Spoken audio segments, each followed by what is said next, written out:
नमस्कार दोस्तों, स्वागत है फिर से एक नई वीडियो में।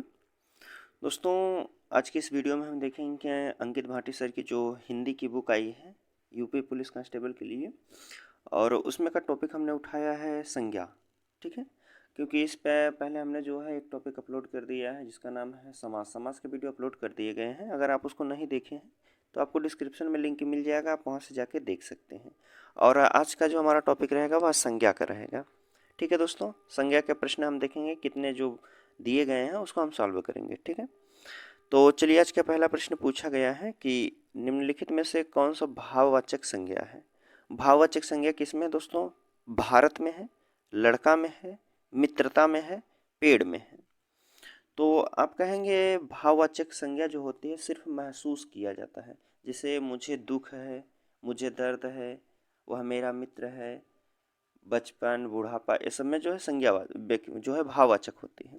तो आप कहेंगे मित्रता जो है इसमें भाववाचक संज्ञा है। ठीक है, मित्रता भाववाचक है। अगला प्रश्न है, पूछा गया है कि राज्यपाल में कौन सी संज्ञा है। राज्यपाल में कौन सी संज्ञा है? व्यक्तिवाचक, जातिवाचक, भाववाचक या फिर समूहवाचक। तो राज्यपाल की बात की जा रही है। राज्यपाल कहाँ के राज्यपाल? उत्तर प्रदेश, बिहार या फिर झारखंड, राजस्थान, कहाँ के राज्यपाल? तो राज्यपाल की बात की जा रही थी, यह जातिवाद क्या हो जाएगा? जातिवाचक संज्ञा है। चलिए अगले प्रश्न की बात करते हैं। अब इसमें पूछा जा रहा है कि पशु चर रहे हैं। पशु क्या है? व्यक्तिवाचक संज्ञा है, जातिवाचक, भाववाचक, द्रव्यवाचक। तो पशु की बात किया गया है। पशु, बहुत सारे पशु होते हैं। किस पशु की अगर व्यक्तिगत नाम लिया होता तो व्यक्तिवाचक हो जाती संज्ञा, लेकिन पशु की बात की जा रही है तो पशु होता है जातिवाचक संज्ञा। ऑप्शन बी वाला सही होगा। पूछा गया है कि बाप का संबंध जो है संबंधवाचक संज्ञा का रूप क्या होगा। बाप का संबंधवाचक संज्ञा क्या होगी? बाप होता है या फिर बापती होता है, बपावता होता है या फिर बपौती होती है। सभी को पता होगा बाप का बपौती होती है। ऑप्शन डी वाला यहाँ बिल्कुल सही हो जाएगा। चलिए अगले प्रश्न की बात करते हैं। इसमें पूछा जा रहा है कि क्रियार्थक संज्ञा सदा किस रूप में रहती है। जो क्रियार्थक संज्ञा है वह किस रूप में रहती है? बहुवचन में, या फिर एक वचन पुल्लिंग, या फिर एक वचन स्त्रीलिंग, या बहुवचन स्त्रीलिंग।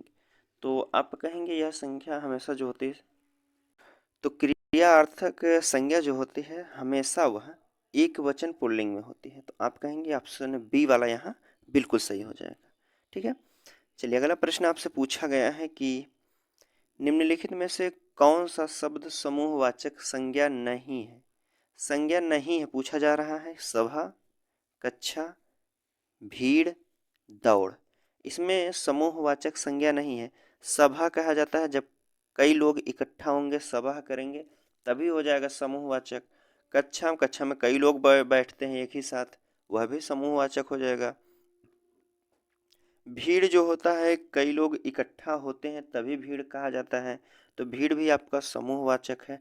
बाकी बात करें दौड़ की, तो दौड़ में कोई इकट्ठा नहीं रहता, सब आगे पीछे भागते रहते हैं, तो यह इसमें जो है सब समूहवाचक संज्ञा नहीं होगी दौड़ में। ठीक है, चलिए अगले प्रश्न की बात कर लेते हैं। निम्नलिखित में से कौन सा शब्द द्रव्यवाचक संज्ञा है। इसमें पूछा गया है द्रव्यवाचक संज्ञा है खटाई, मिठाई, दूध, ठंड। द्रव्यवाचक संज्ञा होती है दोस्तों जिसे नापा तौला जा सके। ठीक है, नाप तौल वाली जो संज्ञा होती है उसे द्रव्यवाचक संज्ञा कहते हैं। तो इसमें बताइए किसे मापा तौला जाता है। तो आप कहेंगे खटाई को, मिठाई को, दूध को, ठंड को। तो इसमें आपका ऑप्शन सी वाला सही होता है। दूध जो है यह आपका द्रव्यवाचक संज्ञा है, इसे लीटर में नापा जाता है। ठीक है, चलिए अगले प्रश्न की बात कर लेते हैं। 8वां प्रश्न पूछा गया है कि निम्नलिखित विशेषणों में से संज्ञा को पहचानिए। इनमें से संज्ञा कौन सी होती है? आसमानी, नियमित, पाश्चात्य, अनुशासन। तो विशेषणों में से संज्ञा जो है दोस्तों आपका हो जाएगा अनुशासन। ऑप्शन क्या हो जाएगा? ऑप्शन डी वाला यहाँ बिल्कुल सही हो जाएगा। ठीक है, चलिए अगले प्रश्न की बात कर लेते हैं। तो इसमें पूछा गया है निम्नलिखित में से संज्ञा शब्द कौन सा है। कौन सा संज्ञा शब्द है? हरा है, पतला है, सभा है, गहरा है। तो संज्ञा पूछा गया है, संज्ञा किसे कहा जाता है? तो आप कहेंगे सभा जो है यह संज्ञा है। ठीक है, अगला प्रश्न है आपसे पूछा गया, गाय में कौन सी संज्ञा है? गाय में कौन सी संज्ञा है? व्यक्तिवाचक है, जातिवाचक, भाववाचक, द्रव्यवाचक। तो गाय की बात की जा रही है, गाय, किसी गाय का नाम नहीं लिया है, तो गाय बहुत गाय होती हैं, तो यह हो जाए आपका जातिवाचक संज्ञा का बोध किया जा रहा है यहाँ। ठीक है, गाय जो है आपका जातिवाचक संज्ञा है। चलिए अगला प्रश्न आपसे पूछा गया है कि निम्नलिखित में से कौन सा भाववाचक संज्ञा है? इनमें से कौन सा जो है भाववाचक संज्ञा है? भाववाचक होता है जो स्वयं से महसूस किया जाए। दिल्ली, लड़का, मोहन, बीमारी। तो भाववाचक संज्ञा में आप कहेंगे बीमारी जो है यह भाववाचक संज्ञा है, क्योंकि बीमारी सिर्फ हमें ही महसूस होता है कि हमें दर्द है, कितना कितना ठीक है। ठीक है, तो बीमारी जो हो जाएगा भाववाचक संज्ञा होगी। अगला प्रश्न इसमें पूछा जा रहा है कि जिन संज्ञाओं में जिन संज्ञाओं से एक ही प्रकार की वस्तुएं अथवा व्यक्तियों का बोध होता है उन्हें क्या कहा जाता है? व्यक्तिवाचक, जातिवाचक, भाववाचक या फिर द्रव्यवाचक कहा जाता है। व्यक्तियों की बात की जा रही है, जहाँ कई व्यक्ति इकट्ठा होते हैं, जैसे व्यक्तियों, कई व्यक्तियों, एक व्यक्ति का नाम नहीं लिया जा रहा है, व्यक्तियों की बात की जा रही है। तो व्यक्तियों की बात की जा रही है तो वहाँ जातिवाचक संज्ञा होती है। ठीक है, जातिवाचक संज्ञा बहुवचन है।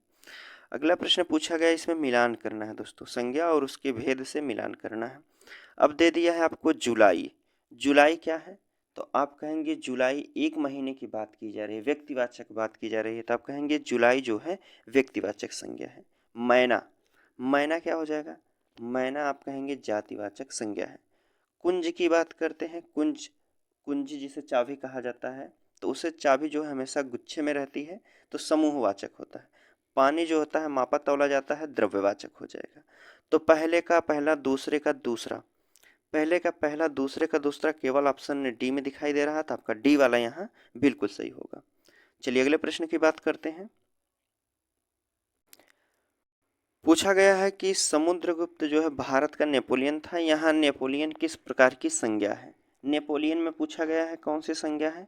व्यक्तिवाचक है, जातिवाचक, भाववाचक या समूहवाचक? तो नेपोलियन की बात की जा रही है, नेपोलियन में जो संज्ञा होगी दोस्तों यह आपकी हो जाएगी जातिवाचक होगी। क्या हो जाएगी? जातिवाचक संज्ञा। ऑप्शन बी वाला आपका बिल्कुल सही होगा। चलिए अगला प्रश्न आपसे पूछा गया है कि निम्नलिखित विकल्पों में से किस विकल्प में सभी संज्ञा व्यक्तिवाचक संज्ञा है? किसमें जो है जितनी भी संज्ञा दी गई हैं सभी व्यक्तिवाचक दी गई हैं? पहला ऑप्शन है राम, रामचरितमानस, गंगा। बी ऑप्शन कह रहा है कृष्ण, कामायनी, मिठास। सी ऑप्शन है लखनऊ, आम, बुढ़ापा। डी ऑप्शन है ममता, वकील, पुस्तक। इसमें बताया गया है कि किसमें जो है व्यक्तिवाचक संज्ञा तीनों दी गई हैं। तो आप कहेंगे इसमें राम एक व्यक्ति है, रामचरितमानस भी एक है, गंगा भी एक ही है, गंगा नदी एक ही है, तो ऑप्शन ए वाला यहाँ बिल्कुल सही हो जाएगा। अगर कह देता नदियाँ, तो नदियाँ आपकी जातिवाचक संज्ञा हो जाती हैं। ठीक है, और बात, चलिए अगले प्रश्न की बात करते हैं। तो इसमें पूछा गया है कि निम्नलिखित में से कौन शब्द जो है जातिवाचक संज्ञा नहीं है? जातिवाचक संज्ञा नहीं है, जवान, बालक, सुंदर, मनुष्य।